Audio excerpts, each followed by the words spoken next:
Reka nanone nongere mbahereze ikaze kuri ya YouTube channel yanyu ya LoveTime/P.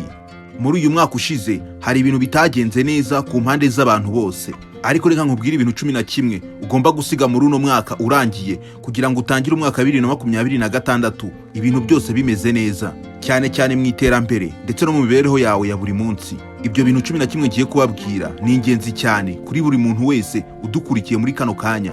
Bibaye byiza ushobora gufata agakaramu ndetse n'agakaye ibintu ngiye kukubwira ukabyandika ku ruhande kugira ngo bibe nk'intego wihaye yo gutangira uno mwaka wa 2026.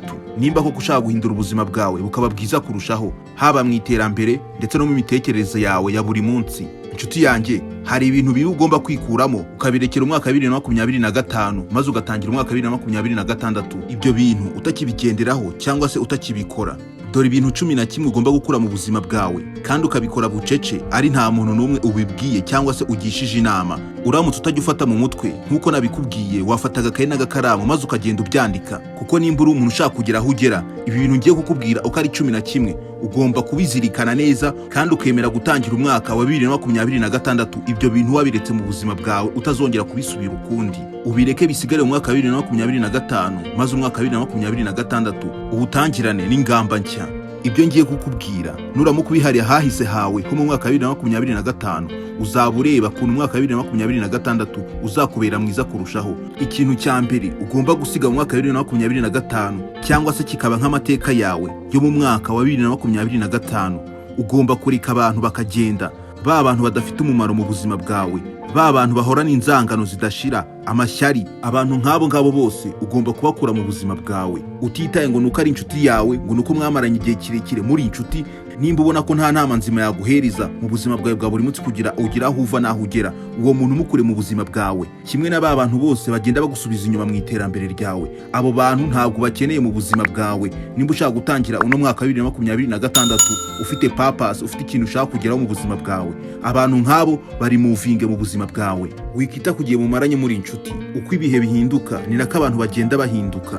Mu gihe ubona ko ari inshuti yawe magara ariko gusubiza inyuma, aho kugira ngo gufashe mu iterambere mwembi mukomeze muzamukane, uwo nguwo bumushyize ku ruhande, bumwihoreye. Kandi nujya gukora ibyo ngibyo ushaka kwikura kuri abo bantu, ntuzabyasase ngo ugire umuntu bibwira, uzabikore mu ibanga ryawe wicecekeye witurije. Nimba ushaka yuko no mwaka 2026 uzakubera mwiza kurushaho, igakoreka inshuti zikujyana mu bintu bidafite umumaro, uko bene nk'abo ngabo bagusubiza inyuma, haba mu mikorere ndetse no mu mitekerereze yawe. Niyo mpamvu nkubwiye ko ikintu cya mbere ugomba gukora ari ukureka abantu bakagenda. Ndavuga bamwe ubona bakwangiriza ubuzima bwawe kandi mu by'ukuri wowe ufite aho ushaka kugera. Ibyo ngibyo nubikora bizaguhereza umwanya wo kwitekerezaho ndetse no gukora ibintu byawe mu buryo bwawe. Ikintu cya kabiri kigomba kuba nk'amateka yawe yo mu mwaka 2025, kumva kuri wa muntu ugomba kugirirwa impuhwe. Wishaka kwifata nk'aho uri magorwa, nk'aho ibibazo byose ariwo biza bigwaho, cyangwa se kumva ko abandi bantu bagomba kukugirira impuhwe no gukomeza wiganyira wumva ko wagowe. Iyo ngeso ni ingeso mbi ugomba gusiga mu mwaka 2025, bikaba nk'amateka yawe yahahise. Nimba hari ikintu kibi kibaho mu buzima, ni ukubona umuntu w'umugabo ari gushaka ko bamugirira impuhwe. Reka ibintu byo gushaka ko abantu bakugirira impuhwe no gutera impuhwe abantu, kuko iyo ntabwo ari ingeso nziza ugomba gutangira no mwaka 2026.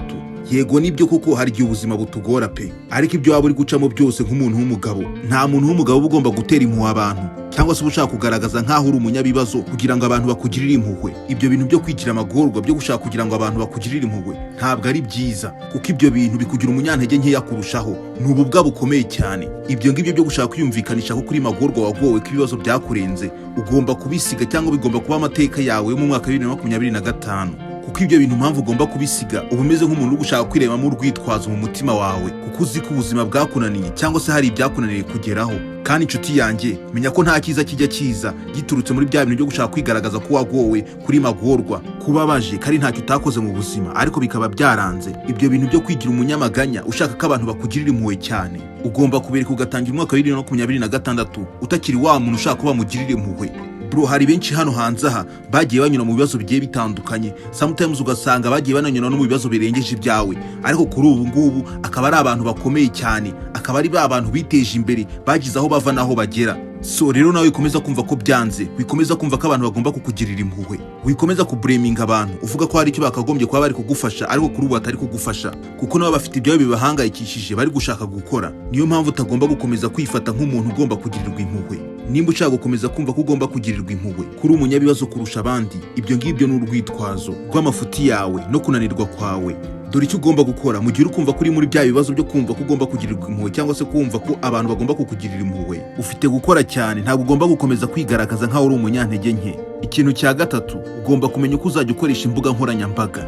Abantu benshi murabizi tugeze mu gihe cy'iterambere aho usanga ibintu byose bisigaye bibera kuri murandasi, kandi ngira ngo murabizi neza ko imbuga nkoranyambaga ari nk'inkota ifite ubugi bubiri. Ku batabashije kubisobanukirwa neza, imbuga nkoranyambaga zishobora kuba zagufasha kwinjiza amafaranga ndetse no kwigiraho ubumenyi bugiye butandukanye, ariko nanone iyo bibaye too much, imbuga nkoranyambaga nazo zigira ingaruka mbi cyane. Ese wari ubizi neza ko abantu benshi hano hanze bakoresha imbuga nkoranyambaga badashyizemo ubwenge? Abatabyumvise neza muhise muvuga ko mbabeshye. Uzajya ureba iyo ufashe telefone maze ugatangira kugenda scrollinga, umanuka ureba isekeje, wamara kubireba ukongera ugascrollinga ukamanuka. Ese koko aho ngaho hari ubwenge baba burimo? Nawe ubwawe icyo gihe ntabwo uzi icyo uri gushaka ku mbuga nkoranyambaga, ahubwo uri gufata umwanya wawe wagakoresheje mu byakugirira umumaro maze ukawuta ku mbuga nkoranyambaga nta n'ikintu kizima uri kureba. Ariko nyamara abahanga mu gukoresha imbuga nkoranyambaga bajyaho bafite icyo bari gushaka kureba cyangwa se bafite ubumenyi bari gushaka kwiyungura, haba muri business bakora cyangwa se mu bikorwa bakora byabo bya buri munsi. Gusa akaba ari na babandi bagenda bakamaraho amasaha ariko mu by'ukuri ari nta kintu kizima bari kureba, ari nta kiganiro kizima bari kumva nk'iki ngiki, ahubwo ugasanga amadepression yarabishe, bahora mu ntonganya ku mbuga nkoranyambaga basebanya batukana. Ugasanga umuntu ahereye saa moya za mu gitondo agejeje saa 2 z'ijoro ari kuri live, ari nta kindi ari gukora ari ugusebanya ndetse no gutukana gusa. Niyo mpamvu muri aka kanya nshaka kukubwira ati tangira umwaka 2026 ukoresha imbuga nkoranyambaga neza, ureba ibintu byakugirira umumaro kandi byaguhindurira n'ubuzima bwawe. Wita umwanya ujya kureba ibitagufitiye umumaro ku mbuga nkoranyambaga, ahubwo tangira umwaka 2026 imbuga nkoranyambaga uri kuzikoresha nk'ahantu wakura ubumenyi, wakura amafaranga ndetse n'ibindi bigiye bitandukanye byagufasha guhindura ubuzima bwawe bukaba bwiza kurushaho, nko kumva ibiganiro nk'ibi birimo inama zaguhindurira ubuzima. Kandi niba ari n'ubwa mbere ugeze kuri LoveTime/P, ndakwitsa ko wakanda subscribe uko wageze ahantu hanyaho mu nzu ngari y'ibisubizo by'ibibazo twibaza umunsi ku wundi. Kandi mu gihe wanogewe n'ibiganiro byacu ujye wibuka gusiga comment, like ndetse wibuka no gusharinga ku nshuti zawe. Nkuko nakomeje mbivuga, ufite kumenya gukoresha imbuga nkoranyambaga zawe neza, kuko hanze aha hari abantu imbuga nkoranyambaga zagize nk'abasazi. Ugasanga umuntu yirirwa kuri telefone ari kwirirwa areba ubuzima bw'abandi, yatambuka nko ku ifoto y'umuntu ugasanga aramututse. Ibyo ngibyo akenshi nkunda kubibona ku TikTok. Ujye ureba hari igihe usanga nk'umuntu yipostingi agafoto yimereye neza, ukajya kubona umuntu agiye muri comment aramututse koko amuhaye nyina, cyangwa umukobwa agapostinga agafoto kiwe ameze neza ari guseka, ukajya kubona umuntu agiye muri comment aramututse aramubwira ati ubwo bwiza uri kurata baraje vuba ngaba bagutera inda. Abantu nk'abo baba bameze gutyo baba bafite ikibazo cy'ihungabana, kuko iyo ari kukubona wishimye umeze neza, niyo yaba atakuzi aragutuka akakwandagaza, kuko we ntago aba yibuka igihe aherukiye guseka mu buzima bwe. Kandi nanone kujya ku mbuga nkoranyambaga ugiye kureba ubuzima bwiza abandi babayeho, ibyo ngibyo nabwo ntago ari byiza kuko bikomeza kukwangiza mu mutwe. Utangira gufata ubuzima bwawe ugatangira kubugirana n'ubwa wa muntu uri kureba, ugatangira kwibaza uti se koko ngiye buno buzima nzabugeraho gute? Kandi mu by'ukuri umuntu uri kureba yiviriye mu kazi cyangwa se ari muri ka break, fasha agafoto arangije agashyira kuri social media ziwe, nawe urajura akarebye utangiye kwifuza kubaho ubuzima nk'ubwo we abayemo, kandi nta bushobozi ufite, yewe nta n'akazi ufite. Icyo gihe rero ntabwo umenya igihe ishyari ryatangiye kuza muri wowe.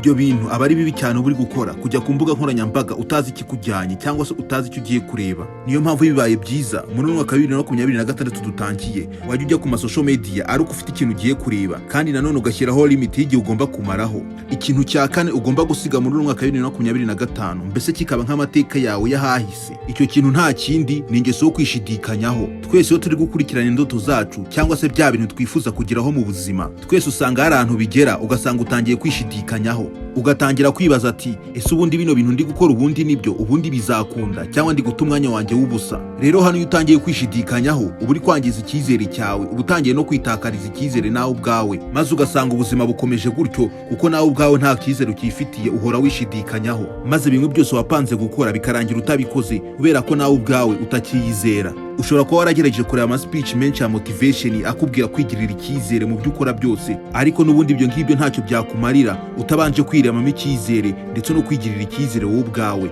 Wowe uri kumva kino kiganiro ushobora kuba use wibaza uti se ko nagerageje buri kimwe cyose kugira ngo nakigirira icyizere mu byo nkora ariko bikaba byaranze, nabigenza gute? Dore uburyo bwiza rero bwo kureka kwishidikanyaho. Banza umenye ko kwishidikanyaho ari ukuri buri kwibwira, apana ba bantu bakubwira ati igirira icyizere urashoboye. Ahubwo mbere na mbere banza wiyakire wowe ubwawe kuri kwishidikanyaho, kandi wibaze n'impamvu uri kwishidikanyaho kuri icyo kintu. Iyo mpamvu nayo yirebe, nayo yakire.